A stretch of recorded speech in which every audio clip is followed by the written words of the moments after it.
In this video, we discuss the use of Clomipramine and Imipramine during cancer treatment. As always, these ideas are discussed in more depth in the book Cancer Self-Defense 101 Quick Tips to Help You Survive.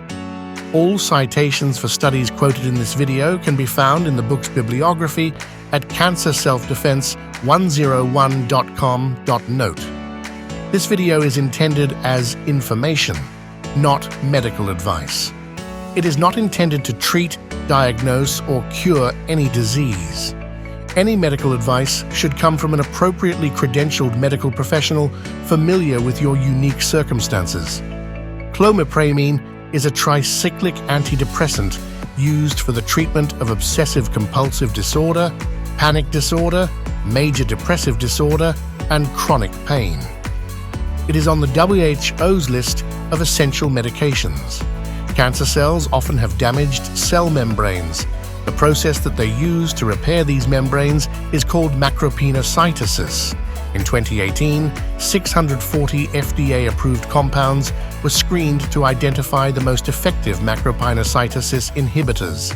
The tricyclic antidepressant Imipramine was identified as the most potent. Imipramine is very closely related to Clomipramine. Generally speaking, Clomipramine is more effective than Imipramine in most metrics, including anti-cancer activity. Many tricyclic antidepressants have been found to inhibit brain cancer cell lines. Clomipramine simply seems to be the most powerful. Clomipramine also decreases oxygen consumption in the brain, thereby raising reactive oxygen species within tumors.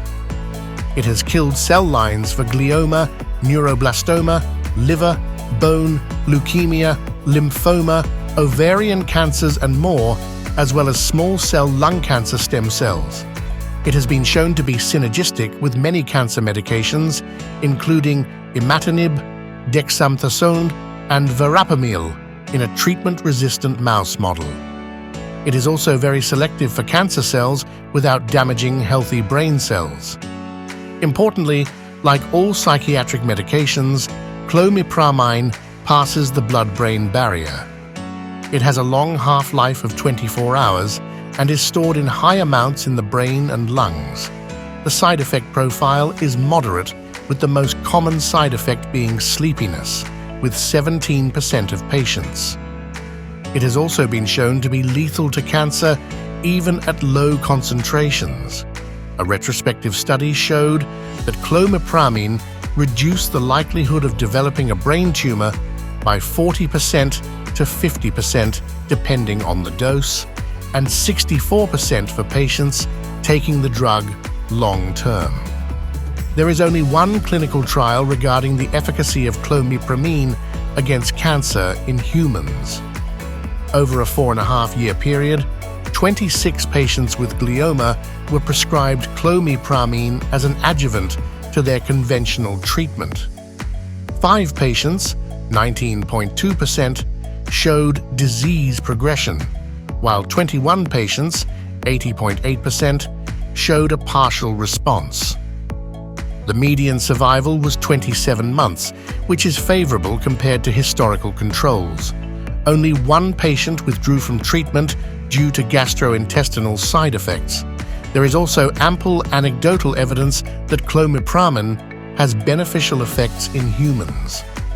Professor Jeffrey Pilkington reports of approximately 250 patients who have been prescribed Clomipramine off-label for their brain cancers. The findings have been extended survival in the majority of cases, including prolonged survival in several advanced cases up to 17 years.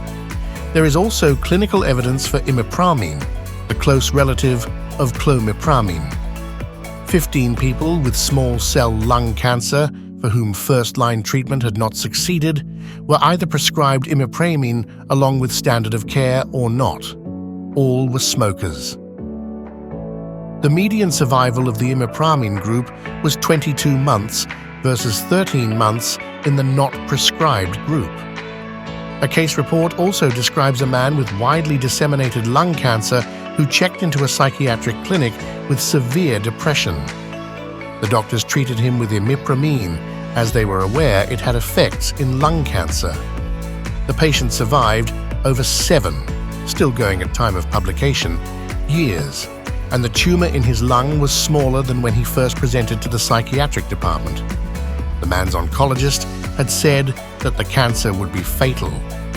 For more information, please see the book Cancer Self-Defense 101, Quick Tips to Help You Survive.